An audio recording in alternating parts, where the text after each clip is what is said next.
Well, hello and welcome to the last session for Entrepreneurship Day.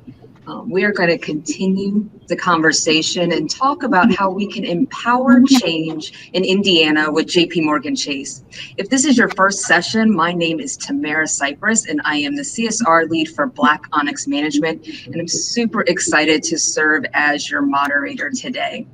We have talked over the past 4 days, and more specifically today, about how we can grow Black businesses.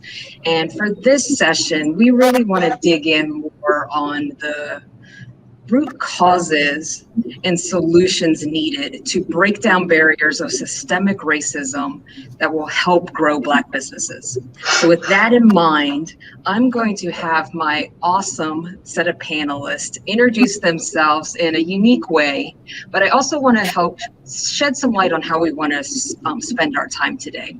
We're going to really kick off 3 key themes. And we're going to talk about this systemic racism by talking about it from the lens of a community collaboration. We're going to talk about it from business partnerships. And then we're also going to talk about how we can engage in public policy or engagement. So those 3 themes will be part of our priorities to help guide our conversation today. So I'm going to have our panelists introduce themselves very briefly. And in your introduction, I would like you to include the answer to this question. What would you do if you were not afraid? And I'll have Kate go first. That's a tough one, Tamara. That's no fair starting with me. So I'm very excited to be here. Thank you for having me. My name is Kate Costa. I lead grant-making strategy related to small business expansion within the foundation at JPMorgan Chase. And so I touch small business expansion in a bunch of different ways in Indianapolis, but globally as well. So trying to connect the dots between best practices and making sure that nobody's reinventing the wheel. So what I would do if I were not afraid is probably become, at one point in my younger years, I was a nomad. I moved to a different country every 1 or 2 months. And now I'm a little bit more old school, got a mortgage, stuck in one place. If I were not afraid, I would probably go back to the nomad life. I love it. And what's up?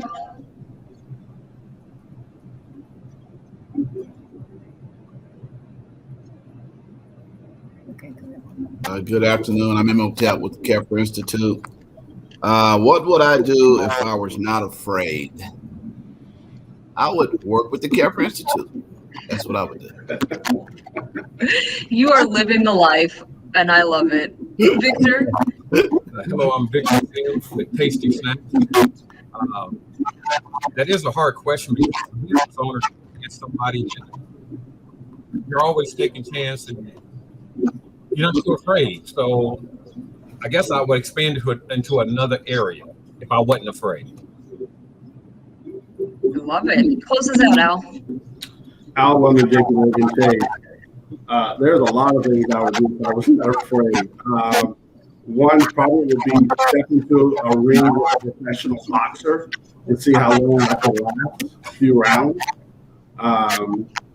And maybe retire at a young age and kind of travel the world.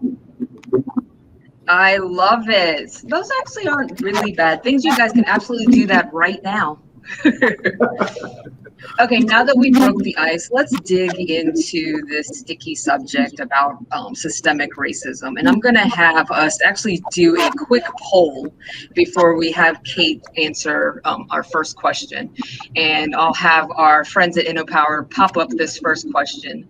How much revenue would be generated by local businesses if, let me say that again. How much revenue generated by local businesses stay in the community throughout the employment for residents? So if you think about your Indianapolis hat, how much revenue generated by local businesses stays in the community?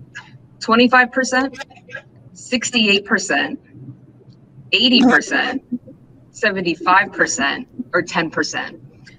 Just don't overthink it. Give a couple seconds of how much generated wealth can be in our community.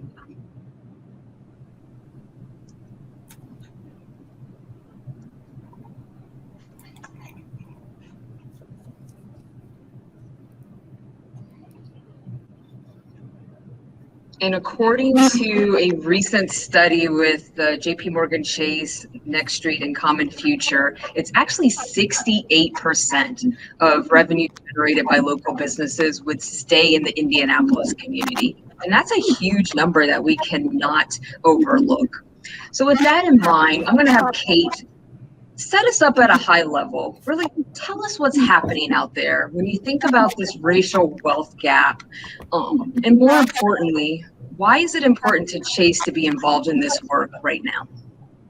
Absolutely. So the racial wealth divide, probably this audience is familiar, but when you look at median family wealth, a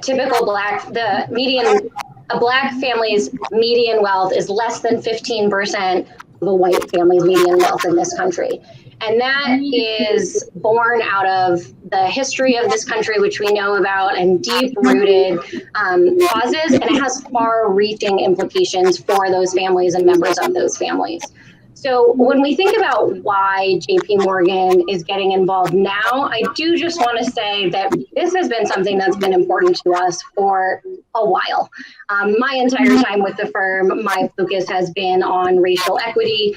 When you think of programs that maybe some of you have heard about, Advancing Black Pathways or the Entrepreneurs of Color Fund, these things were things that we were putting our efforts into long before the pandemic, long before the reckoning following George Floyd's murder last year.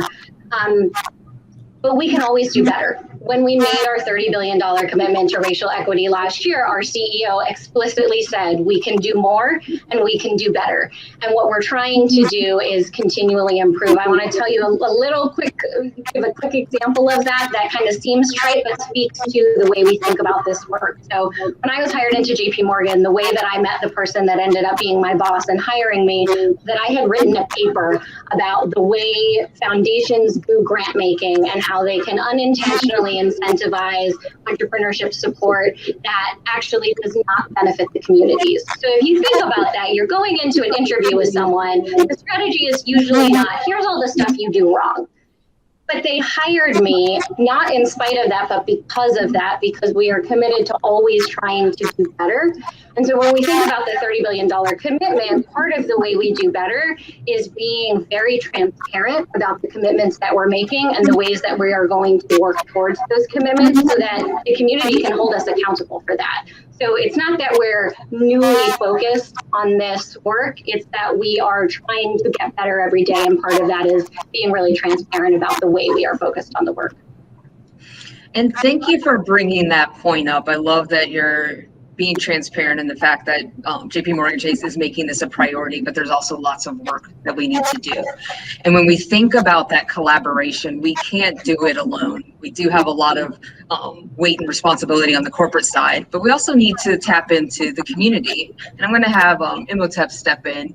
What role does the community or CDFIs play in working with organizations or institutions like a JPMorgan Chase to ensure that families and businesses are getting the resources that they need? And if we're not, what is the disconnect?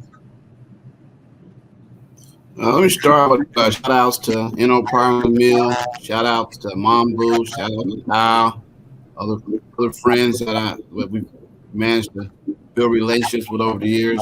We participated in this conference last year. Emil and the guys, you knocked it out of the box, learned a lot, and just appreciate the opportunity to contribute.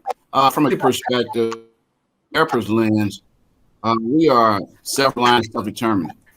We use agency as a primary tool, so we're not waiting around for institutions or otherwise to help us figure out how to do community wealth building.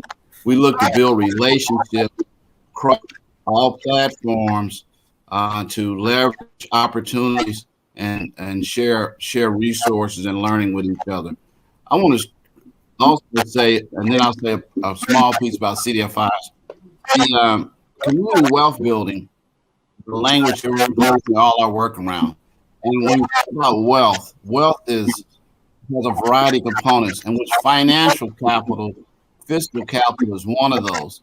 But we argue that one of the most important resources in our community are our relationships with each other. Our social capital grounded in relationships.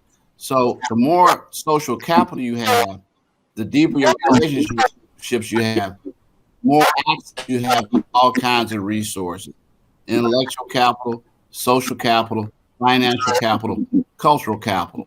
So it just, for me, it cannot be undervalued. Now, you know, of course, we're in another one of the structural racism, Black Lives Matter moment. When I think George Floyd, I think of Emmett Till. So this moment is here, and we should figure out how to best maximize this opportunity. But this is not a new moment in America. It's not a new moment for communities of color, and we just got to be looking at how do we maximize this to figuring out a way to build relationships with each other in community. I'll give one brief example of something that we've done or doing through that plan. Our campus is right across the street from a community school here that we're doing the summer program school to build, the Believe Academy. And Believe Academy reached out to us and said, hey, we got this summer program and we want to introduce young people to things you guys do in the community. So we said, sure. So one of our students, recent graduate, he runs the Democratizing Our Data program, graduated in media science. He's setting up to work with another young student program to offer coding classes and charge to the students who attend their program. Through the internet, and learn how to do coding and game design. That's community wealth building. It was our relationships in community that led to an opportunity to support others in our community that then leads to other opportunities. So it just cannot be undervalued. The idea of the CDFI, and I'm going to drop some things in the chat. Hopefully one of my colleagues dropped this link in the chat. We decided when we first discovered, after I worked in this work in the entrepreneurial space, the importance of CDFIs, we held a community conversation on our Zoom channel, inviting the leaders of those spaces into the community to share what is a CDFI, what are the particular resources you guys make available through your platforms. And then through that, we're connecting the relationships with others in our communities. We then call directly these folks about resources that can be used. And then we can also, from a community perspective, challenge these institutions to look CFI also to be more inclusive, look at how do we eliminate traditional challenges to entrepreneurs to make sure they can access those dollars. But again, it's all about the relationships with others. And our relationships that drive everything else. One last example, and I'll be quiet here. I had opportunity to have Al join one of our staff meetings, other members of our team. And in that session, one of the things that I learned about Al that we have in common, we both have 89-year-old mothers who are fortunate enough to still in our lives. And we remember from the South what they brought to our own relationships that just said, hey, people are first. Share your resources with others. And out of that, the whole community is made better, and you're better. So I think that's where I'll stop with that. I love that you mentioned Believe Academy. Al and I will have some exciting news to share about them later today. But I heard you say relationships and resources. So let's dig into that a little bit more. And I'll have Victor come in. And as our business owner, how critical are those resources like training, education, and marketing for your business? And who helps you with those fundamentals? To me, they are very important. I learned the hard way that, you know, if you don't know what you're doing, you will mess up and you can be out of business. Things like the laws. I didn't know that, like my warehouse, I had to be inspected by the health department and the USDA. If I wouldn't have went through and found that out, I could have been in trouble. And also training in, when we first started, we had pen and paper. That's how we did all our invoices and everything. In '83, that's the way everybody, I think, almost did it. And over the years, we end up I use tablets now to do all our invoicing and everything. So that saved a lot of time, a lot of money from mistakes that we used to make. And marketing, I had my nephew go to college to get his marketing degree to help me out, so I wouldn't have to do it myself. Well, I also went back to school, but I did the accounting part so I could understand the books and everything. And I also have my assistant. She is a business administration graduate. So that's kind of what I did with that part. And to me, it's so important because, like I said, I've learned from the hard way, messing up, almost closing down, and I don't know, education and the marketing part is very important in my business. I'm in the field all the time, making sure I find out the new trends, what the kids like, what the people want, what areas are going to sell certain items, and what areas will not sell certain items, which is extremely hard to do, but I do it, and hopefully so far I'm successful. You are successful, and you're spot on as we think about large institutions and how we work with the community, but also your own personal network. You brought in family members to help as that resource. Let's pivot from the community let's dig into these specific business partnerships.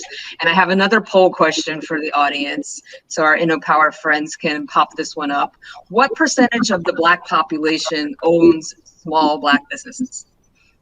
1%, 4%, 12%, 29%, or 32%? What percentage of the Black population owns businesses? It's probably not a mystery that this is a pretty low number. The research that we looked at showed that even though we have populations as high as 29% in Indianapolis, only 4% own Black businesses. With that in mind, I'm going to bring Al back here. Let's keep it real. We saw so many statements with large organizations. Even the Business Roundtable, if you follow that, with the 200 plus CEOs across the country talking about things that are needed for the community, that stakeholder engagement is no longer the number one priority for businesses, that they need to listen to their customers, they need to listen to their suppliers, they need to listen to their employees. That is what's going to survive for businesses. As you kind of wear your business hat as a very large organization, what are you doing to work with other large organizations so that you are making an impact beyond just cutting a check? And I think you're on mute. Can you guys hear me now? All right, good there. Sorry about that. Technology, right? So I think my good friend talked about the power of CDFIs, right? So I think about how here at JPMorgan Chase, we continue to be committed to the CDFIs here in Indianapolis, which is focusing on strengthening the small business community, giving them access to capital, things that they need to thrive, right? So to your point, Maris, it's bigger than just writing a check. It's about forming relationships. I think we referenced this earlier. Forming relationships within the community, having those listening sessions, dealing with other community stakeholders, and really customizing solutions that are going to have a great impact. Also think about, I think Kate talked about our $30 billion commitment. Part of that, yes, that's a large number, but if you unpack that a little bit and you realize what are some of the initiatives or things that we're putting in place to really support the community, I think about the community and our pathway forward.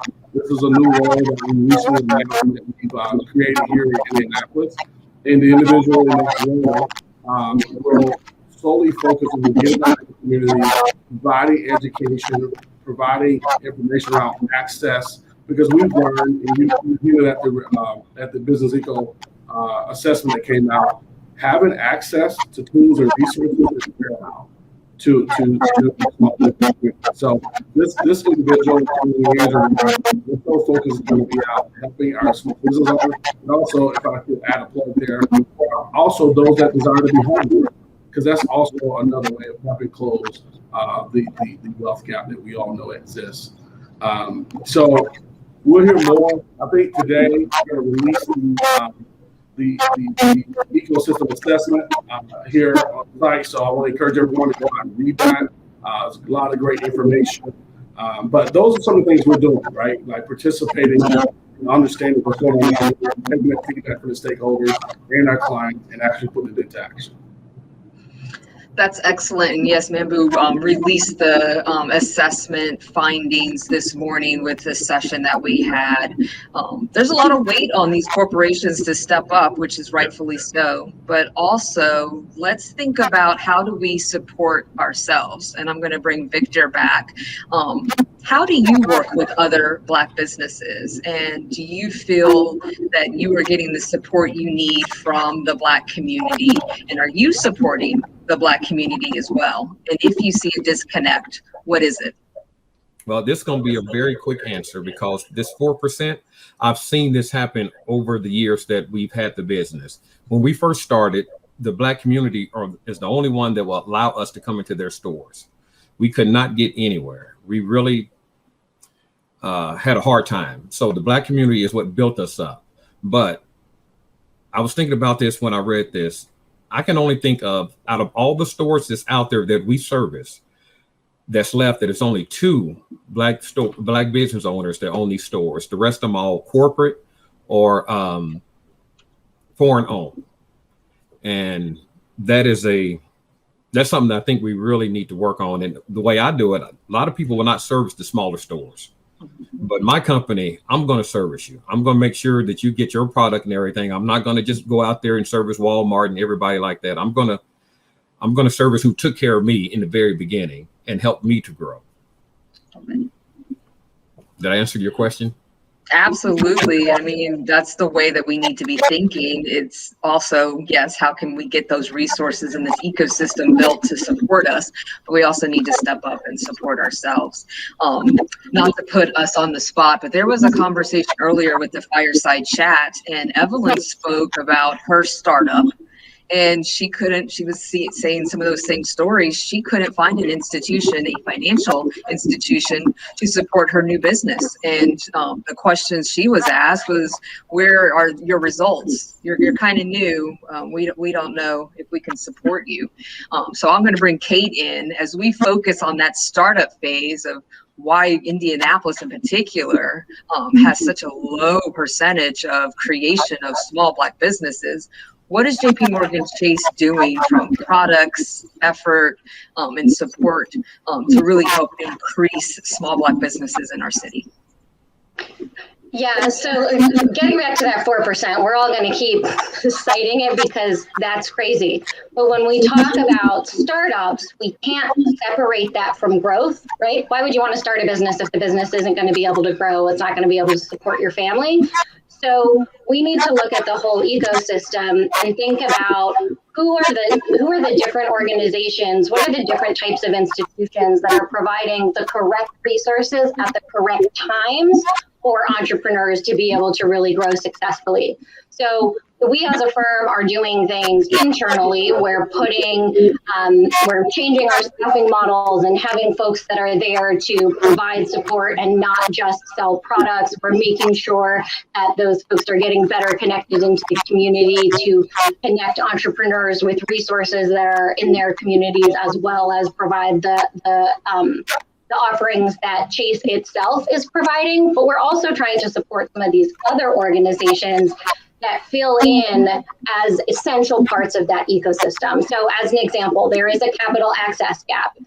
We, in 2018, provided $1.5 million for a collaborative of CDFIs to work together to help fill some of that gap and make sure that entrepreneurs are served across the entire spectrum. Again, getting back, whether you're starting or growing, what type of capital you need, what size of loan you need, we want to make sure that there's not only an institution that's able to provide that, but you know where that institution is and how to access them.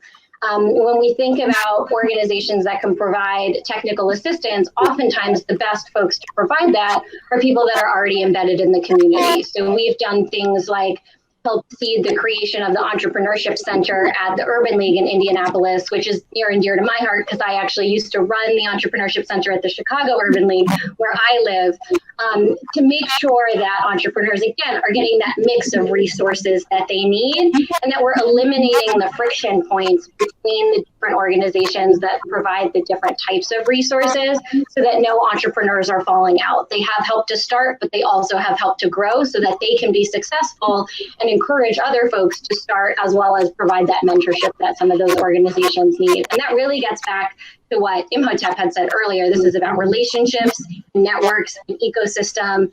All of the players need to be able to work together effectively to make sure that entrepreneurs are getting what they need at the right time. I love that. And you're spot on as we kind of think of continuing to build this ecosystem, the money that's needed, the relationships or networks that are needed, and also these additional resources. Let's pivot from that partnership piece to really, let's dig into that public policy and the engagement that's needed as a whole. And our last poll, I want you guys to wear your US hat, not just thinking about Indianapolis, and have our innovative partners put in this question. How many more jobs would be created if we were to remove systemic racism from minority-owned entrepreneurs? I know this is a weighty question, but how many more jobs could we create if we really solve this systemic racism problem? Could we create 1 million jobs, 500,000, 250,000, 12 million, 9 million? Believe it or not, if we were to really address systemic barriers facing minority businesses, we could see up to 9 million jobs created in the US. That's huge. So when we think about the systemic racism piece, we cannot ignore public policy and things that are happening at a legislative level. And I'm going to bring Imhotep back in. Your organization with KEPRA is doing incredible work and has a lot of experience working with our youth. How are you empowering our youth to kind of speak up? This new generation has no problem speaking up, but how are you getting them to take a stand in this space and really own some of this legislation that's happening? Okay, well, yeah, we're definitely leadership driven for youth adults, primarily in generation. We use the entrepreneurial space is primary, but the work we do is actually decided by young people that show up in our spaces and their interests. If they're into food, we direct them to food. If they're into entrepreneurship, space. If they're into environmental justice, that space. But the main thing that we do in this case, in my view, is we model what we want our young people to do by our own behavior, our own interaction with power. And through that, they actually learn how to engage others in their communities from a place of power and not from a place of dependency. So lots of courage, courageous young people in our spaces. Sometimes they're not as politically correct as you like to know, but trust me, I'm getting at folks. But we still at the same time use the same model, relationships. So we show our young people how to build relationships outside of your existing network to influence the space that you're trying to have impact in. So, for example, we'll use City of Indianapolis. We invite the deputy mayor and periodically to our space and let our young people get right at decision makers in that. We without calling any names right now, have personal relationships with councilmen in our community that often come by our camp, have lunch, a beer, fuss, fight, and argue about ideas that we may or may not agree upon. So just creating spaces for that kind of engagement. There's more conversation lately in our space with some of our young people about the need to be more directly engaged in the policy process. So one of the things we're looking to do there is have some classes, public classes involving folks from the chamber who's involved with some of the legislative stuff, Mark, Tim, and then also the same with the city.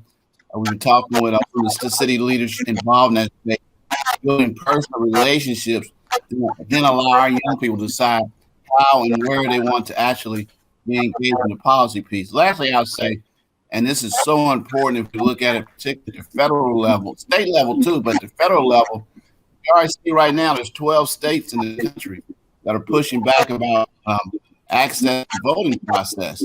So it's in a really critical, challenging time that is going to require more of that. And we need as an organization to do more of that. But what we do is actually driven by what the young people tell us their interests are. And they're not always really excited about engaging with power. And so we just always are pushing them, say, guys, we have to be in the room. We have to hold our noses, and then sometimes just be looking at how do we negotiate in those spaces and learn the rules of that game.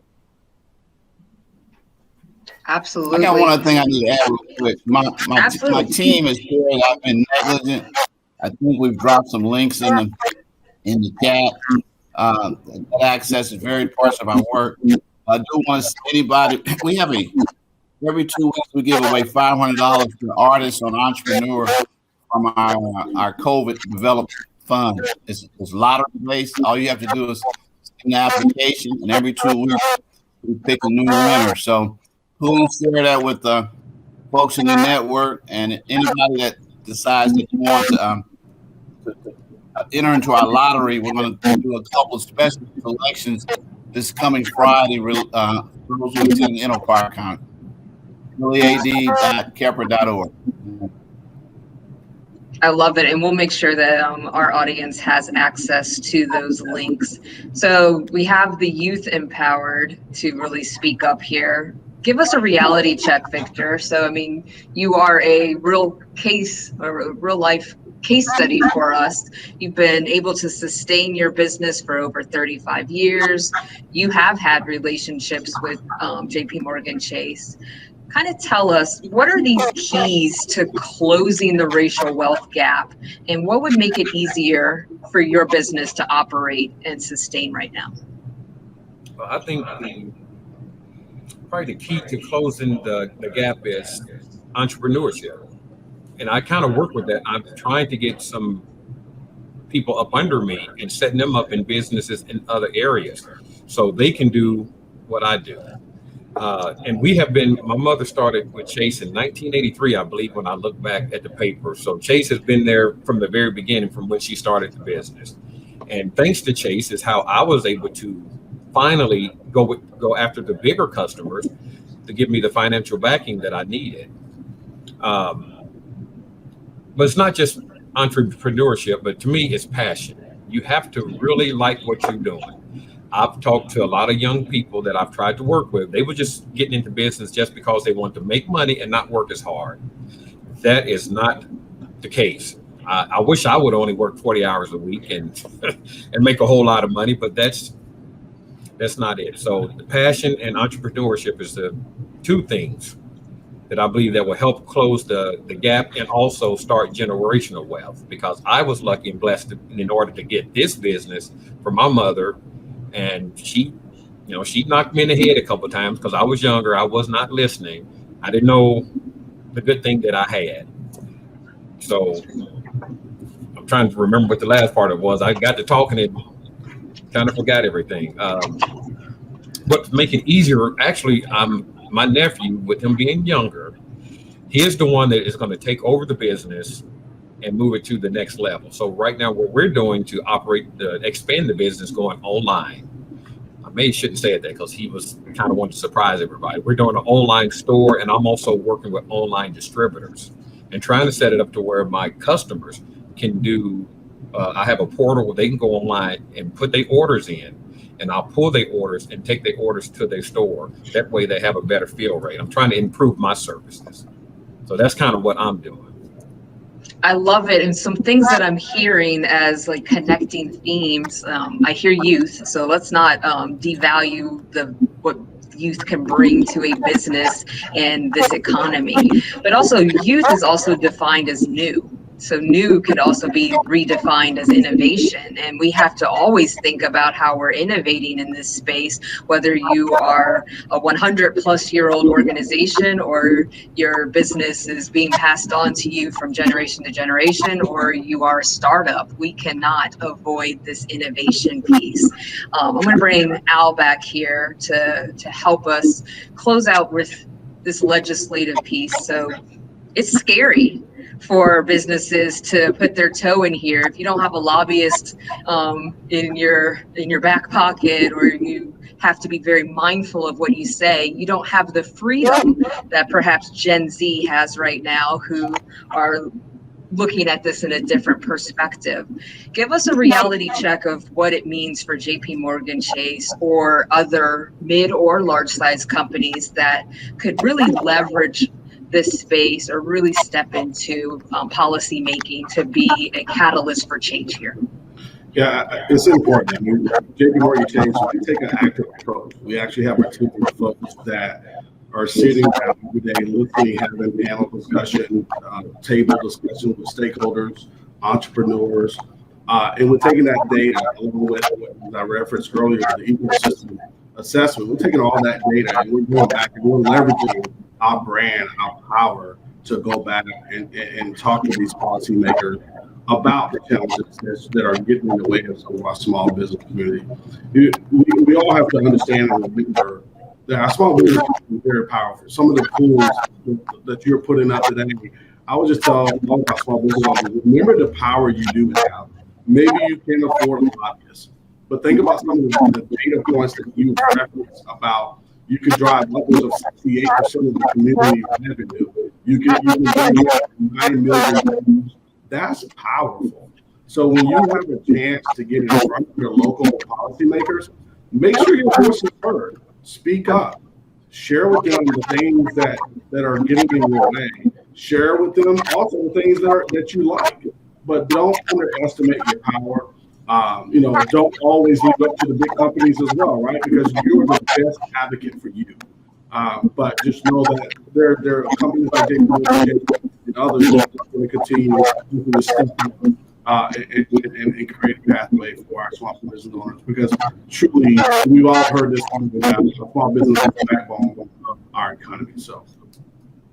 Absolutely. And small Black businesses have been so resilient, not even through the pandemic, but especially through the pandemic, to ensure that we continue to start up and thrive. So we've kind of run through a lot of content with our time, talking about the importance of collaboration through a community standpoint, also the importance of businesses working together and not necessarily starting up new things, but ensuring that we collaborate. But also from a public policy standpoint, what are those things that we're looking at? I see a question here in the audience that I'm about to ask, but before I go into the audience questions, I don't want to be remiss of not talking about things that happened earlier in the session. And not everyone has a relationship like Victor has to JPMorgan. Let's be very transparent here. How can small Black businesses build better relationships with JPMorgan and other institutions? Maybe you're thinking of it from a lens of, hey, here's your step 1, 2, 3 that you should have in place before you go talk to a banker, or maybe you should build a relationship with the banker before you ask for money. But kind of step us through our entrepreneurs that are watching right now. How can they build better relationships with you? So I'll start, and Kate, you may want to do like this a little bit. We have an army of bankers here locally, both in our branch and then also in the department that I manage here at Lead. We have over 28 small business relationship managers. I would say walk into your local, for those of you that bank with Jason, if you don't bank with Jason, we would love to have you. Walk into the branch, sit down with a banker, and just ask, hey, here's my business. Here's what I'm trying to do. What advice do you have? I will tell you that we're ready to sit down and talk with you, become the advisor. Our focus is not just to lend you money, although that is part of it. But it's really, I think Imhotep said it, and I've heard Victor say it, it's about having a relationship. You know, our bankers, I know I can speak for Victor's banker. Victor probably hears from his banker every 90 days. And that conversation sounds like, hey, Victor, how things going? What are some of the challenges you're having? What do you need from me? Hey, Victor, did you know we made enhancements to our products? I thought about our last conversation. Here's some things, products and services we have to make you, put you in a position to grow. So at the end of the day, it's not about how much money you have, how much your business is generating. Walk into the branch and ask to speak with the banker and start with just a simple conversation over a cup of coffee. It is really, that's the first step.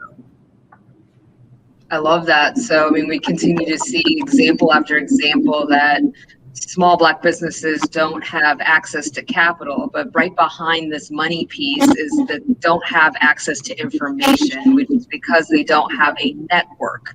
And as we want to continue to not devalue what money can do for us, we have to continue to build our networks.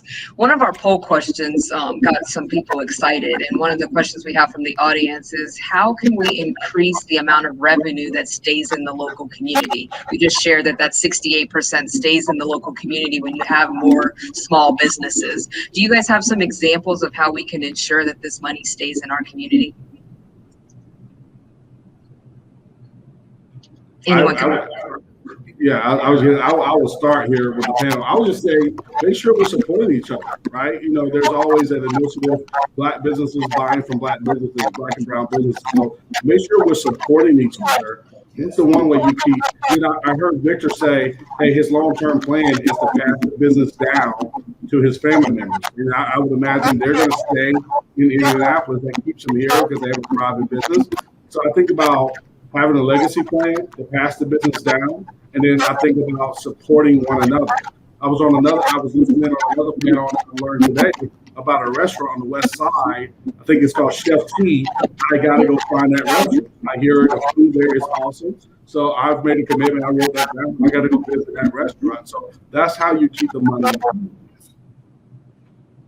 And I would just add and ask, right? We're talking about startups. So you're getting recommendations from the people in your community about longstanding businesses. You can also reach out to some of the support organizations about new businesses. If you are looking for a particular item and you don't have a go-to place yet, ask the organizations that are helping startups if there's a new up-and-coming business, and you can help them get over that first hurdle and keep those dollars in the community. Ditto that. It's intentional. You have to get them, say, how can I be supportive every day and look for those places and opportunities. One of the things we do here, Fridays is our carry-out day. So we look for a restaurant in our community, the ones that we've tried or one we want to support, and we buy our dinner from that restaurant every Friday. And that's just intentional efforts to build community with the resources that you already have in your hands. I would love to see a Black grocery store owner in the Black neighborhood. I would love to do that. I would love to see that. I don't want to do it. I would love to see it. Yeah, I mean, hot off the press, we just saw a press release of the two brothers that are going to open that on the northeast side in partnership with the neighborhood and also Cook Medical. So that is going to happen very soon. We have lots of food deserts, and as we continue to look at what's impacting our communities, our families, and our businesses, food insecurity continues to be an issue, not only in Indianapolis, but really across the country. Another piece that I think about as we're building this network and really getting people to think about expanding how they can help themselves. Do you have examples or some tactical strategies that our entrepreneurs can use right now to build their network? So I heard you say to build the relationship with the bank, you need to walk in and kind of put yourself out there. Are there other ways that you can think of building relationships that would help prepare these small Black businesses or entrepreneurs to be better for building other relationships? So how can we help them build relationships? It's not easy. Yeah, I think by thinking.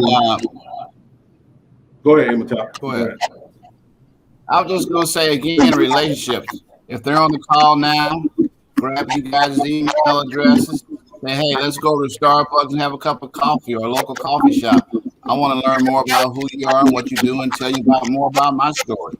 So you build your social capital by coming to events like this, identifying folks in these spaces that you like. Of course, they have a good feeling to, they fit your spirit.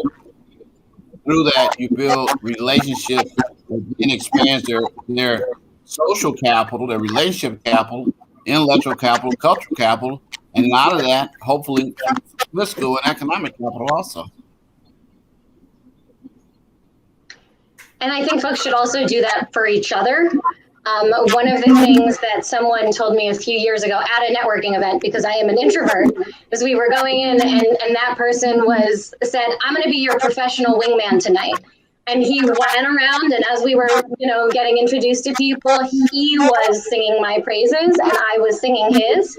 And that lands a little bit differently than if you're just talking about yourself. And you can also do that whether the person's literally in the room right next to you, right? So we were talking about before of asking if you're looking for a product who you should shop with. If you are a small business owner and you are networking with other small business owners, take the time to learn enough about their offering that if somebody is not looking for what you sell, but is looking for what they sell, you're able to be like, oh, I have the perfect person for you. This is why they're different. Here is their information. Let me actively make that connection too. I think that's important. Don't say, oh, here's their call card. You should go call them. Go ahead and do the intro. And that can make a world of difference if everybody's supporting each other and helping to build that network even more broadly than one person could do for themselves. And I would just add to leverage social media. Think about, InnoPower is a great opportunity, right? But we're not always having conferences every day, every week, every month for this type of a format. One of the ways I meet a lot of people, especially in the business community, I leverage LinkedIn. Build your LinkedIn profile and begin to meet people that way. So I would just recommend leverage social media and meet those, and then to go out and have coffee with them and just have a conversation. I love that you mentioned that, Kate. There's lots of introverts that I talk to. I've had the privilege to work with over 100 Black businesses since I founded Black Businesses Matter, and they ask for those specific go-to or step-by-step. So what do you mean put myself out there and talk to people? And when you say build your network, it doesn't mean you have to go talk to 100 people tomorrow. Kate's philosophy of, hey, just knowing one person in the room who can sing your praises to build your network is a great start. So that is just one great piece. And then social media as well. I mean, that's huge. You don't have to worry about anything behind the walls of the interwebs and social media to start building your network. Another key piece as we kind of close, and then I'll have Al come back to kind of close us up on what's this call to action as we continue to think about sustaining Black businesses, is I want you guys to think about that marketing piece. So we heard earlier today in some of the sessions that small Black businesses have to literally wear every single hat. And Victor said, hey, I had my nephew learn that marketing business. But as we think about all the hats that an entrepreneur needs to kind of leverage, empowering change could come through marketing and storytelling. How important is it for Black businesses to not ignore that marketing or storytelling piece? And how can we help them with that?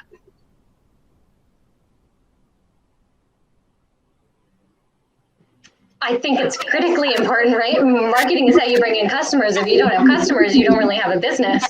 And so I think you have to get really specific about what your value proposition is and to whom it is of value, and then figure out how to best get in contact with that potential customer. And if you don't know how, then ask for help. There are plenty of Black-owned marketing firms that would be happy to help you do that, or other resources. I think a lot of times when we have conversations about minority-owned businesses or Black-owned businesses in particular, folks like to say, oh, Black-owned businesses need access to capital, Black-owned businesses need access to customers or networks or management education training. Every business needs access to all of those resources. There are structural barriers that mean accessing those resources is different for different groups. So business owners shouldn't feel like, oh, I shouldn't ask this question. I should know the answer. Nobody knew the answer. Victor said there were a lot of things that he just needed to learn because somebody had to tell him. So if you're trying to figure out how to effectively market and you don't have that skill set, just reach out to your network and find somebody that does who can help you. Surely you'll have some other area of expertise that you can use to help them. True. So I want to have Al come back on. So we're kind of chipping away at the systemic barriers that are plaguing Black businesses. How can we kind of think of this call to action, or what do you want people to do as we think about building up Black businesses? Close us out here. Yeah, first of all, I want all my Black business owners to understand the power you do have. You may not be where you want to be today, but you have power to make a change in the community. One, make sure your voice is heard. We talked about getting engaged with your local policymakers. Get engaged, share with them some of the challenges. Don't assume they know, but make sure your voice has been heard. I will also say leverage your competition. Don't shy away from them. Invite your competition down to a conversation. You know, I heard Victor say, hey, I learned the hard way. Perfect example. Reach out to Victor Simmons and say, hey, man, let's talk about some of these hard lessons you learned. How can I avoid them? All right. So get with your competition. There's nothing wrong with healthy competition, but what better way to learn from someone that's already done that before you? The other thing I would just say is I want to invite you to walk into a Chase branch and build a relationship with a banker. Build a relationship with a banker. Even if you don't bank with Chase, go to your bank and build a relationship with that banker. But go build a relationship with your banker, sit down and begin to ask them questions about the different tools and resources that they have available to help you navigate through the growth plan you have. The other thing I would say is I heard our CEO say this, Dimon say this, he spends 50% of his time learning. And a lot of times when I've talked to small business owners, you don't know what's available. So make a commitment today that you're going to start every day figuring out what tools and resources are available to me. What capitals? There's millions of dollars out here now by different organizations that are putting out to give to Black and brown business owners to help you with the capital shortage. So spend time learning, engaging with your banker. Also learn from other financial institutions such as the ecosystem. Spend time learning that report. Read it, connect with other business owners, and then just remember the power you have. I think that's the most important thing. Understand that you have power in this community. I love it. And as we close, I want to thank JPMorgan Chase for hosting today's sessions. I want to also thank you for your leadership here. So we will be watching you. There's been your announcement with the $30 billion to advance racial equity, which is fantastic. We want to see impact here. So I want to thank Kate and Al for joining us. I want to thank Victor and InnoPower for their wisdom and insights of how we can support each other and build our networks. And really, as we empower change, it starts with us. So I want to thank you for joining this session. And don't go far. We are going to make some really cool announcements with some innovative awards right now.